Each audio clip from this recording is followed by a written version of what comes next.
Hola, mi nombre es José Ramón Aguirre Viveros y vengo a presentarles el tema de Sistema de los Servicios Médicos de Urgencia. El servicio médico de urgencias o de emergencias se encuentra en constante evolución. Esto significa que cada 2 años o cada 5 años aparecen nuevas investigaciones y evoluciona según va pasando el tiempo. Como paramédico también encontraremos muchas situaciones diferentes en las cuales los servicios nos van a exigir al límite y tendríamos que generar nuevas capacitaciones y capacitarnos y mantenernos en una constante evolución. ¿Qué piensas de los cuidados del servicio médico de emergencias? La otra pregunta es capacitarnos constantemente. Es importante, ya que cada 2 años hay asociaciones que cambian las guías de procedimientos. Tratar a todos con respeto y dignidad. Es importante que a nuestros pacientes les demos respeto, dignidad y seamos empáticos con ellos. Esto marca una gran diferencia y nos hace ser profesionales. En el desarrollo del sistema médico de emergencias, si nos remontamos a la historia, es posible encontrar información relativa a la aparición de los servicios de urgencia organizados. El primer uso conocido de una ambulancia fue el militar, durante el sitio en Málaga, España, en 1485. Esto se trataba de una carreta jalada por caballos con un espacio para uno o para dos pacientes, los cuales únicamente iban solos dentro de este cubículo de madera para trasladarlos al hospital y no recibían atención médica alguna. Gran parte de la evolución de la atención médica prehospitalaria que hoy conocemos se debe a los visionarios como el doctor Peter Safar y la doctora Nancy Caroline. Nancy Caroline podría llamarse que era la madre de la paramedicina actual. En el siglo XIX, los servicios médicos de urgencia comenzaron a progresar gracias a los siguientes acontecimientos fundamentales. En 1485 se usó por primera vez una ambulancia. Esta ambulancia es como la imagen que estamos observando, una carreta jalada por caballos y un prestador de servicios muy básico, únicamente vigilaba al paciente. En 1800 aparece el primer sistema prehospitalario de triage y transporte de pacientes. En 1926 es el inicio similar al actual.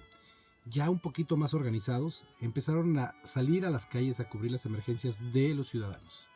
En 1940, el servicio médico de emergencias, basado en un departamento de bomberos y policía, y no hay estándares aún establecidos. Después de la Segunda Guerra Mundial, el servicio médico de emergencias tuvo grandes cambios.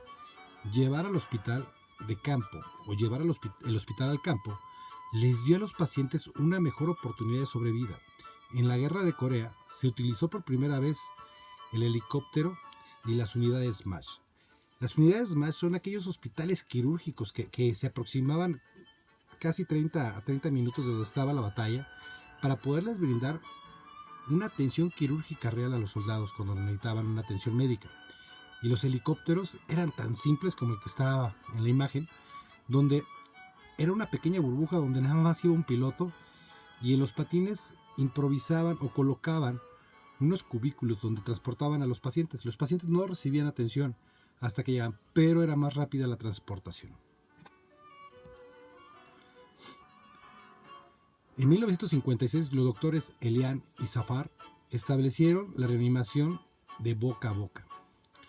Por esa misma época, en el hospital Johns Hopkins se inventó el primer desfibrilador portátil, en 1959 para ser exactos. Este desfibrilador era inmenso y tenían que tener un entrenamiento especializado los técnicos en urgencias médicas.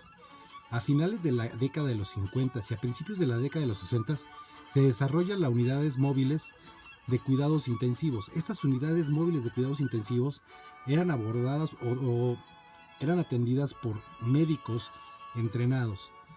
Se enfoca en trasladar a los pacientes a un hospital únicamente. La tecnología moderna en el desarrollo del sistema médico de emergencias en el siglo XX, en 1965 se publica el documento blanco, Los resultados concluidos de las investigaciones que se realizaron al crear este documento se topan con los siguientes puntos: falta de leyes uniformes, equipo de baja calidad o inexistente, la falta de comunicación, falta de entrenamiento y había solo personal de medio tiempo. Esto significaba que no estaban al 100% trabajando para el servicio médico de emergencias. Únicamente eran en sus ratos libres o en sus momentos libres. El documento blanco existe en todos los países. Este documento es donde se hacen investigaciones relacionadas con alguna deficiencia, se publica marcando estas deficiencias y buscando nuevos parámetros, y de aquí nacen las nuevas leyes. La tecnología moderna en el desarrollo del sistema médico de emergencias en el siglo XX aparece también cuando apareció el documento blanco, describió 10 puntos críticos para el sistema médico, basado en la Ley de Seguridad Vial y creado por el Departamento de Transporte de los Estados Unidos, conocido como USDOT. En 1968 se implementaron estándares de entrenamiento y se crea el sistema 911 como en la actualidad lo conocemos. En 1969 el doctor Eugene Nugel crea el primer programa educativo de paramédicos real. También creó un sistema de telemetría para transmitir el electrocardiograma de un paciente a médicos del Hospital Jackson Memorial de Miami, Florida. Como podemos ver en la fotografía, el médico que se encuentra de izquierda a derecha, el segundo, es Eugene Nugel. Y lo que vemos abajo es el sistema de telemetría junto con un desfibrilador portátil. En 1969 también se publicaron las normas de diseño y equipamiento de las ambulancias. Aquí es donde realmente nace el sistema médico de emergencias, como en la actualidad lo conocemos, un poquito más organizado. En 1970, el uso del helicóptero se hizo más frecuente. Comenzó el Registro Nacional de Técnicos en Urgencias Médicas. En 1971 se publica el primer manual de paramédicos por la AOS, Atención de Urgencia y Traslados de Enfermos y Lesionados. Cabe mencionar que este libro o este tipo de manual aún existe y ha sufrido nuevas actualizaciones según el tiempo y también según las guías. Y muchas escuelas a nivel nacional lo siguen utilizando para hacer nuevos programas o capacitar a sus propios técnicos en urgencias médicas. La AOS inicia también la capacitación de paramédicos en todo el país de Estados Unidos a través de un taller nacional. Se transmite el primer programa de televisión de paramédicos Emergency.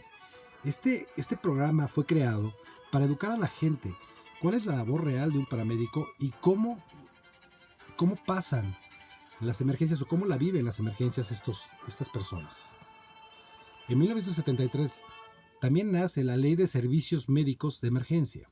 Define 15 componentes obligatorios del sistema, con énfasis en el desarrollo regional y la atención de traumatizados.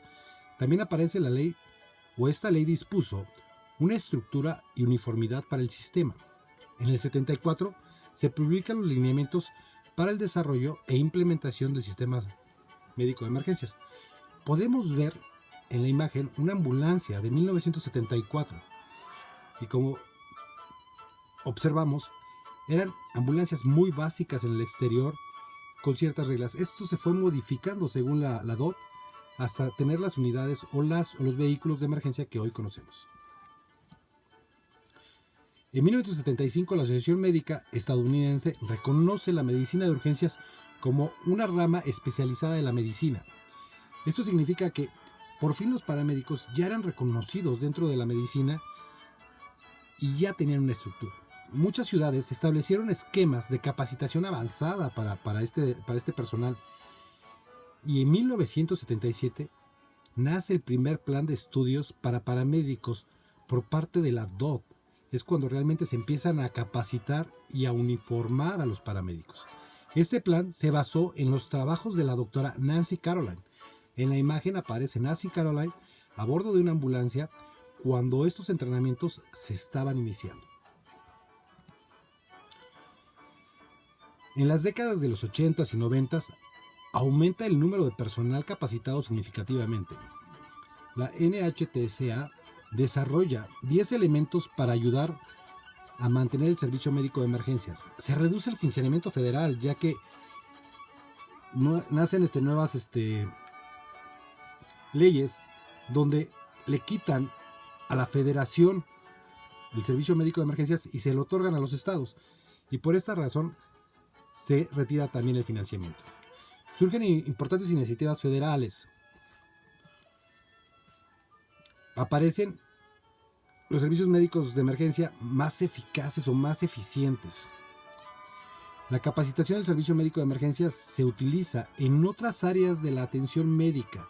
Esto significa que, aparte de que a los paramédicos se les capacitaba, a muchos médicos les fue útil estas capacitaciones para las áreas de urgencias. La paramedicina comunitaria también aparece, y esto era capacitar a la gente o a la población para saber qué hacer en caso de una emergencia o cómo activar el servicio médico. En 1910 aparece el sistema prehospitalario en México, y esto es que la Cruz Roja inicia sus actividades. Esto comienza con un pequeño comité, el cual vio que era realmente necesario, se organizan y empiezan a solicitar a la Federación, como a la Cruz Roja Internacional, el poder tener una sociedad mexicana de la Cruz Roja. En 1980 es cuando evoluciona completamente el sistema dentro de México y sobre todo en esta institución. Corre su primer programa de entrenamiento de técnicos en emergencias médicas, basado en los manuales de la AOS. En Estados Unidos existen 3 cosas súper importantes, que es la licencia, la certificación y el registro. Y comprendemos que la certificación, esto aparece es necesaria al concluir la educación inicial como paramédico. Se adquiere el derecho de prestar o presentar un examen, y si lo acreditas, recibes esta certificación. Mencionamos que esta certificación se convierte en federal. La licencia son aquellos que aprueban el examen y tienen derecho de solicitarla, y con esto los estados controlan a quienes se les permite ejercer como prestador de atención médica. Y el registro es un poco más local. Esto significa que un consejo de registro reconocido guarda el historial educativo del paramédico, su licencia estatal o local y su recertificación. La COEMS es el único organismo en Estados Unidos que acredita